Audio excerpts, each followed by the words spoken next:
Shalom, shalom. Ndizera mugwe neza aho muherereye hose. Ndonge kandi kubaha ikaze muri ca kiganiro cy'ubwiza. Ikiganiro kidasanzwe aho tuyaga amakuru y'intahe yacu.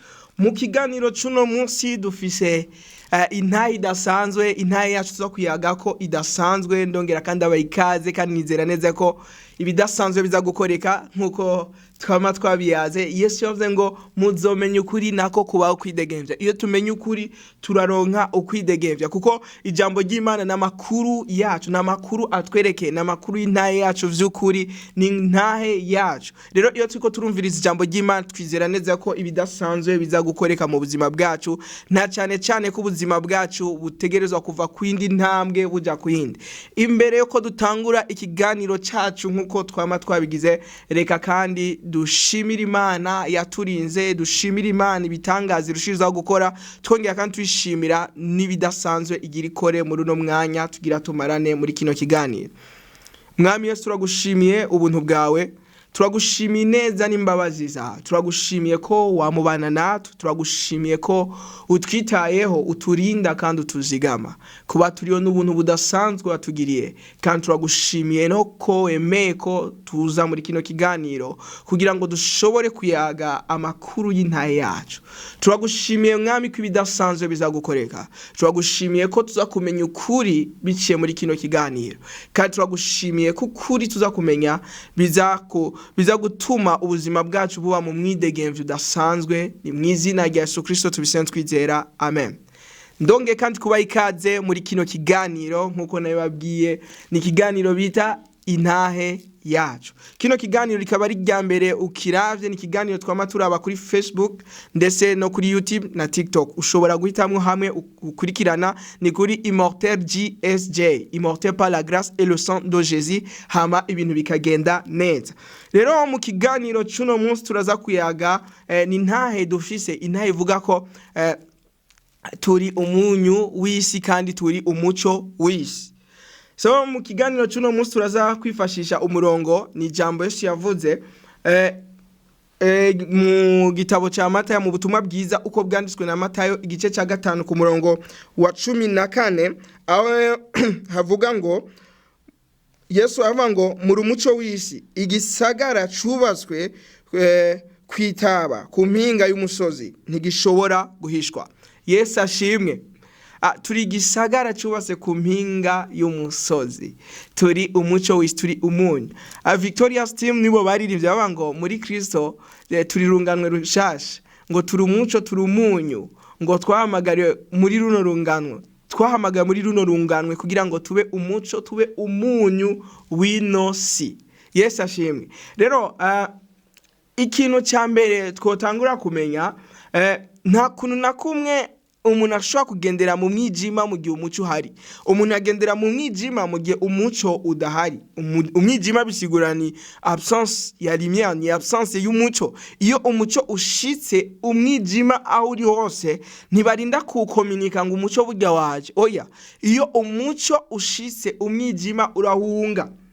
Ico nico bita umuco. Iyo rero Bibiliya tubwira ngo turi umuco, bisigura ngo turi hano ku isi kugira ngo tumurike abandi. Hari benshi bako baragendera mu mwijima. Waruzi ko mu kibano ubayemo hari abantu umwijima w'ingwara uhari, kandi wowe ufise umuco w'ijambo w'izina rya Yesu Kristo. Yesu yavuze ngo muzosengera abagwaye bakire. Bisigura ngo wewe muri wowe urafise umuco ukiza ingwara, umuco utuma umwijima w'ingwara uhunga, uwo uri nawo. Rero iyo uzanye uwo muco ufise, umwijima w'ingwara ari mu buzima bwa mugenzawe, umwijima w'ingwara Satani yari yaragerageje gushira mu muryango urahunga, kubera ko wagize umuco muri wewe. Hama ikindi, turi umunyu w'isi. Mu bisanzwe iyo tuvuze umunyu usigura novuga ati kwisi tugiye kuraba ibintu dukoresha cyane umunyu, ikintu cya mbere tukoresha, turawukoresha kugira ngo dutange akanovera. Indya ziraryoha, ariko iyo zitari nk'umunyu hari ukuntu bigorana nyene, ukumva umenga ntizari ziryoshe. Uri kurazifungura ukumva nyene ko hari akantu kabura, ariko iyo umunyu hashise indya ukazamva zirazanya akanovera kawo. Rero Bibiri tubwira ngo turi umunyu, bisigura ngo kuri nosi ahatari akanovera, hahandi aho umuntu agera ubuzima butangiye kumushisha, hari ahantu umuntu agera ubuzima bukamushisha aciye uravye ingorane ariko arahura nazo, ubuzima ariko arahura nabwo, ukuntu ibintu bitameze neza, hakagera aho ubuzima bumubihira kubyo yiyumvira no kwiyahura. Iyahuye nawe akwiye nyene kumva yuko ubuzima buryoshe, kuko umuzanira novuga ati umuco, umuzanira novuga ati akanovera k'ubuzima, kuko ni ugateke. Bibiri ivuga ngo turi umunyu w'isi, bisigura ngo turatekeye akanovera. Haleluya. Hama ikindi naco, umunyu ufasha, umunyu utuma novuga ati ibintu vyari bigiye kononekara nk'inyama. Inyama ntizishobora kumara imisi 2-3 novuga zitari muri frigo ngo ziguma ari nzima. Iyo uzishize ku munyu, uwo munyu uratuma novuga ati izo nyama zitononekara. Bisigura ngo natwe Bibiliya iratubwira ngo turi umunyu w'isi. Yesu ashimwe. Rero kuba turi umunyu w'isi bisigura ko novuga ati twamagariwe kuzana novuga ati akanovera kw'isi.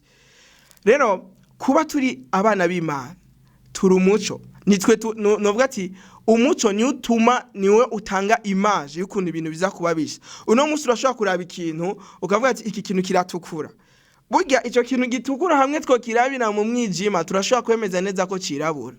Bisigura ngo umuco ni utuma, niwe werekana ibintu uko vyategerezwa kuba bisa. Ikintu tumenya ko cirabura kubera ko hari umuco, ikintu tumenya ko cera kubera ko hari umuco. Novuga ati iyo umuco udahari, iyo umuco udahari, novuga ati biragoye kumenya ibintu uko ugutandukanya ibintu n'ibindi. Rero Bibiri tubwira ngo turi umuco w'isi, bisigura ngo isi biragoye ko ishobora kumenya uburyo bwiza igenda, isi biragoye kumenya uburyo bwiza yambara, isi biragoye kumenya uburyo bwiza ishobora kubaho neza. Twebwe nk'umuco tutaratanga karorero, kuko la presence yacu, ukubaho kwacu kuri nosi gutuma isi imenya ivyo gukora. Yesu ashimwe. Bisigura ngo umwijima ntiwigera influence umuco, ariko n'umuco novuga ati umuco aho ushise umwijima urahunga. Rero vyo bitangaje aho twebwe twaturi umuco, ugasanga umuco uri kuri conforma, uri kuragerageza kumera nk'uko umwijima umeze. Yesu ashimwe. Uno musi twarakiriye Yesu Kristo nk'umwami n'umukiza. Yesu yatubwiye ngo turi umuco w'isi. Twamagariwe kugira ngo isi iturabireko, ibone ukuntu ibintu biba bimeze, kuko umuco uhari vyiza biramenyekana, ibibi bikamenyekana, kuko umuco uhari. Novuga ati mu mwijima urashobora nko gukora mu bintu bidakogwamwe, kuko uvuga ati vyose ubona bisa. Ariko iyo umuco umaze kuza, ibintu urashobora kubitandukanya, ukavuga ati iki ntigikogwa, kikirakogwa, kuko umuco nyene ni umuco utuma ibintu vyose biba clear. Novuga ati vyoroha gutandukanya.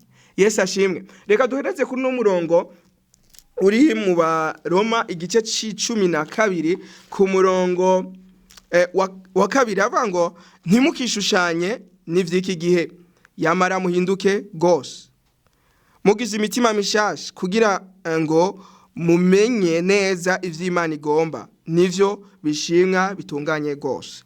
Kuri no murongo nashaka dufatire kuri kano kantu, ariko duhereza ko ni kuri yuno murongo ivuga ngo ntimukishushanye n'ivy'iki gihe. Bene data, turi umuco w'isi. Umusi twakira Yesu Kristo, Bibiliya mu cigwa geruka twarabonye ko iyo umuntu yakira Yesu Kristo aronka agakiza. Umusi twakira Yesu Kristo nk'umwami n'umukiza, twari ducitse abana b'Imana, twari twakiriye agakiza. Bisigura ngo wakiriye Yesu Kristo muri wewe, ufuye uraja mwijuru. Uko niko kuri kwijambo ry'Imana. Ariko umusi twakira Yesu Kristo, Yesu twe dufise uburenganzira ko Yesu yari yemerewe kuca dutora ubwo nyene tujana mwijuru, ariko ntiyatujanye mwijuru kuko yaraze ati isi iracari nk'umwijima. Umwijima none ni igiki kizokuraho? Hari umuco, ndasizeho umuco. Yesu yadushize ngaha kuri ino si kugira ngo tube umuco. Rero kuri no murongo watumye ati ntitukishushanye n'ivy'iki gihe, ntitukishushanye n'abiki gihe, ntitugerageze guforcinga gusa n'ivy'iki gihe. Oya, ahubwo ivy'iki gihe nivyo bitegerezwa kugerageza kwigana twebwe, kuko nitwe dutanga iforo yuko ibintu bitegerezwa kumera.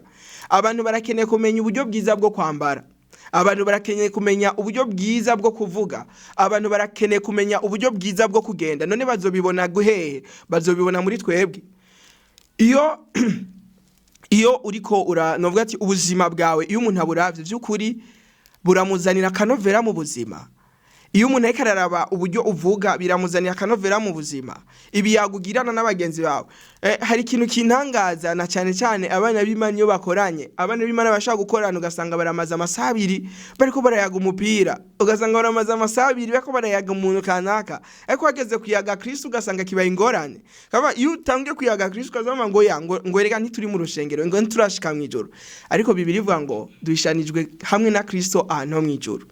Niko ijambo ry'Imana rivuga, bisigura ngo mwijuru mu Burundi hayagwa amakuru yo mu Burundi, muri Turki hayagwa amakuru yo muri Turki, igihugu icyo cyose hayagwa amakuru yo muri ico gihugu nyene. Rero twe twakiriye Yesu Kristo nk'umwami n'umukiza, turi mu bwami bw'Imana, dutegerezwa kuyaga amakuru y'ubwami kuburyo umuntu wese aturavye avuga ati vy'ukuri hari umuco kanaka nakiriye muri mwebwe, aho abantu batangura guhindukira, aho abantu batangura gukizwa, bagavuga ati ndakiriye Yesu Kristo nk'umwami n'umukiza mu buzima bwanje kubera ko hari ico nabonye muri wewe. Rero ntidukwiye kwikonforma nk'abana. Nimba uno munsi inyambaro wambaye novuga ati uri kugerageza kwigana umuntu kanaka dakijijwe, novuga ati uri kurata intumbero yo kuba umuco, kuko umuco novuga ati niwe dufatirako ibintu tuvuga ati iki kiratukura dufatiye ku muco, hamwe umunsi umwe twovyuka izuba ritwakiriza umuco wa vere, hari ibintu twara twita ko vyera twosubira kuvuga yuko bisa na vere kubera ko niko umuco wabiduhaye.